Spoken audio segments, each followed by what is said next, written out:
Welcome back to the Dividend Diplomats YouTube channel. You got your boys, Lanny Bird here, the Dividend Diplomats. We are going to talk to you today about a dividend aristocrat that is almost a dividend king, that is reaching a value that is way below the company's 5-year average valuation. So buckle up. Let's get our thoughts on this undervalued dividend aristocrat. Oh, it's time, Bird. I could not agree more with what you're doing this analysis on. But guys, smash that subscribe button. Give us a nice thumbs up here, guys. Try to spread the Dividend Diplomats here across the YouTube universe. We're almost at the 18,000 subs. We're just slowly climbing the ladder in this ladder match to 18,000 subscribers, guys. So let's freaking get there. Subscribe if you haven't already. It takes 2 seconds, but the stock market has been a little shaky.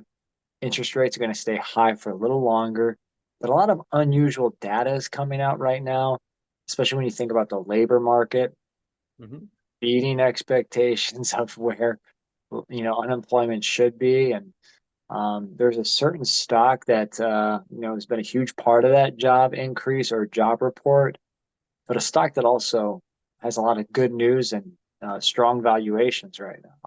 Right, this stock has earned a spot on one of our most coveted lists that the Dividend Diplomats have produced.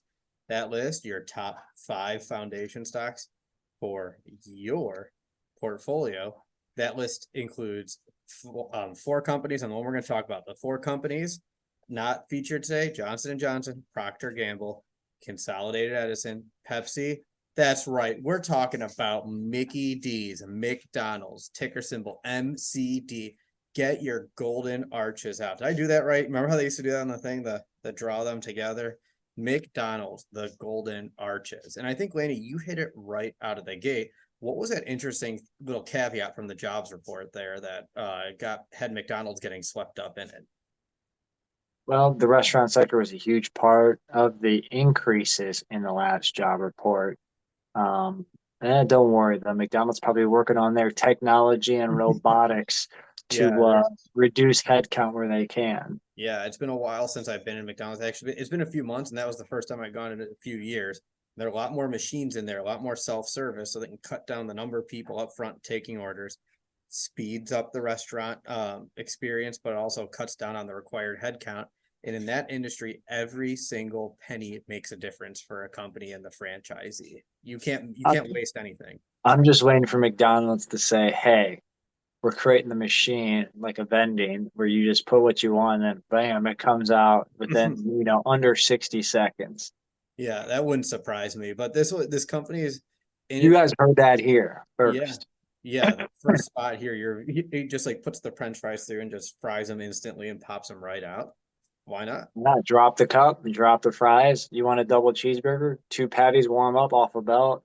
Whatever you want, whatever you picked, pops it on. Oh, Guys, it's I'm 2023. sure that I'm sure they're working on that. It's if it's not out there, of course they don't want to have a lot of people in their restaurant. As sad as that sounds, it's just the reality of what the sector is facing. But interestingly, McDonald's, they haven't produced earnings since the last July. So a little bit of information. Their last sales showed a 10% increase quarters ago. So they're crushing it from a sales perspective. Part of it's from the price increasing, but McDonald's still has found a way to keep consumers in there despite rapidly increasing prices.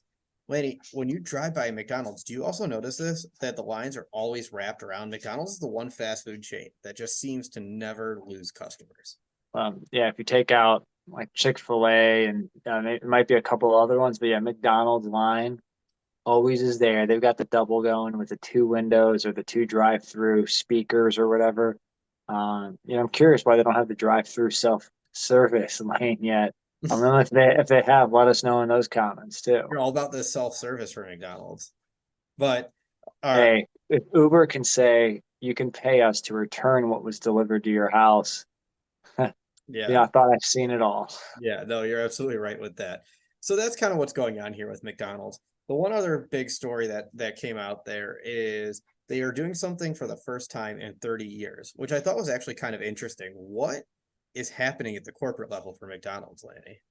Bert's dressing up as Ronald McDonald for the next 5 years. Yeah, no, I think I'd be more of the Hamburglar and Grimace if I had to pick one of those, and I'll be there. No, all right. In all seriousness, they're increasing the royalty fee. They said that's the first time in 30 You'd years. make a good hamburger, actually. I would. I don't think I'd make a bad one. Yeah, Halloween's coming up. Man, I don't even know. We're too far off from the subscribers that we're gonna need for me to dress up like the Hamburglar on a video. I'd probably fit the bill more so on the Ronald McDonald from a height standpoint. Yes, yeah, that's probably right. And you're more of a clown, so Oh man, what the shit out of you are. So yeah, Bert, what did they do for the first time in 30 years? increase that royalty fee that franchise had to pay. Now it's up to 5% from 4%. That 1% is huge. It's only for new franchisees. So all the old franchisees, the legacies are going to stay at the 4%. Any new franchisee, or if you're even acquiring an old business, it's going to step up to 1%. So news, not going to make the new franchisees happy, but McDonald's doesn't care. They're going to say, give us a few more of those fries on the bottom of the bag. We're ready. Let's cash those checks. Let's do this together. Oh man, that's not the only thing that they're cashing. Talk about the dividend checks that we're cashing, guys, because yeah, they increased sales by 10%, but they just increased that dividend last week by 9.9%, baby, hitting that 47th year of growing dividends, a couple years away here from that dividend king. Watch out, Burger King. McDonald's is taking the crown here. Love it. So we're going to run McDonald's through our stock screener. Focus on 3 metrics and a bonus metric. PE ratio, less than the S&P 500. Payout ratio, less than 60%.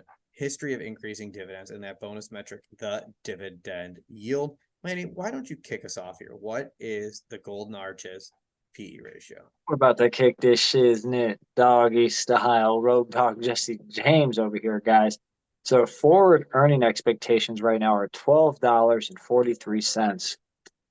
This might sound like a high stock price, but they're trading as of October 6th, $248.22. Sounds like a lot. Don't worry. They're down quite a bit, actually, down quite a bit in the last month, over 11%. So that P ratio finally is below 20 times earnings. And bro, why is that so critical right now on McDonald's stock? Yeah, well, what's interesting is it's right below the S&P 500, but it's way below that 5-year average compared to Y charts, way below. The 5-year average P ratio is 28.5. So McDonald's is trading at a historically low PE ratio compared to the company's average. That is freaking huge for this foundation stock. Yep, it's huge, guys. Trading below valuation points right now, which is why other dividend kings and aristocrats that we've been featuring, if you haven't, guys, check out the Pepsi review from this past weekend. Coke obviously was on my watch list. So here we are talking about another dividend aristocrat, soon to be king with McDonald's. This valuation is looking really strong, Burton. When you slide into that dividend payout ratio, even after the dividend increase, paying $6.68 over the course of the year, payout ratio is still well below 60%, right at 54%. Beautiful. Their 5-year dividend growth rate is 8.52%. So that increase was actually above their 5-year average, which is insane. Because how many companies have we talked about in the last few months that have done below average increases? McDonald's just saying, hold our beer, hold our fries. Hold my beer. You gotta love it when they do that. It's just so nice to see. I'm not gonna lie, it is just great to see. Yeah, it felt great. We needed one of those, Landy. Oh yeah, you needed that. Oh man, yeah, you're right. Spot on. Spot on. It was a big juice, big pump to the portfolio. So yeah, so that was their 47th annual increase. So where is that putting that dividend yield for the company, Lanny? well, guys, let's just say that it's well above that 5-year average on the dividend yield, which is 2.15%. But they're now yielding 2.69%, 54 basis points higher than their 5-year average. Why is that important, guys? Well, take 0.54, divide that by 2.15, and you'll see just how much by a percentage term it's now yielding versus that historical average, guys. They have not been at these levels in quite some time. It is. And why are they getting to these levels? Because they're down 11% over the last month. Because they put too much ketchup on the cheeseburger. It might be. That could be hurting the bottom line. Do you guys prefer their small onions, or do you guys like Burger King style with the big onion? Let us know in the comments. I'm excited to see those results. Yeah, all right. So overall, let's run through, let's summarize here. PE's 20, payout ratio is 53.74, 5-year dividend growth rate is 8.52. They've increased for 47 years. Their yield is 2.69%, down 11% over the last month, down 6% year to date, but up 5.6% over the last year. Lanny, what are your thoughts on the golden arches? Great dividend stock, guys. If you're Yeah. looking to buy one, you like to play it safe. You want to own a strong brand that's not going anywhere. McDonald's is great. They're going to be on my watch list. I'm not buying right now because I gotta again check the other videos. Link above here. There's a few other stocks that I'm trying to fill, but man, it is on the watch list for sure for me. What about you, Bert? 100%. And I think if McDonald's I'll be watching it. And what if they get their yield over to 3%? So that would give you what? Let me just crunch the number here. Divide by Ooh, 0.03, a little aggressive there. $220. So that drops another 20 something dollars for sure. I'll be grabbing at least a couple more of McDonald's at a yield of 3%. For now, though, I'll be watching at this 2.69% yield valuation. What are you guys doing? Are you guys buying McDonald's stock right now? Do you guys think this is a stock to buy in October 2023 as the stock market keeps dropping, hopefully continues to drop? Let us know what other stocks you're buying as well out there. If you haven't already, subscribe to the channel. Give this video a thumbs up. And remember, if you're not with us, you're against us, Jack. That was Bert, the Herd, and Lanny from the Dividend Diplomats. Over and out.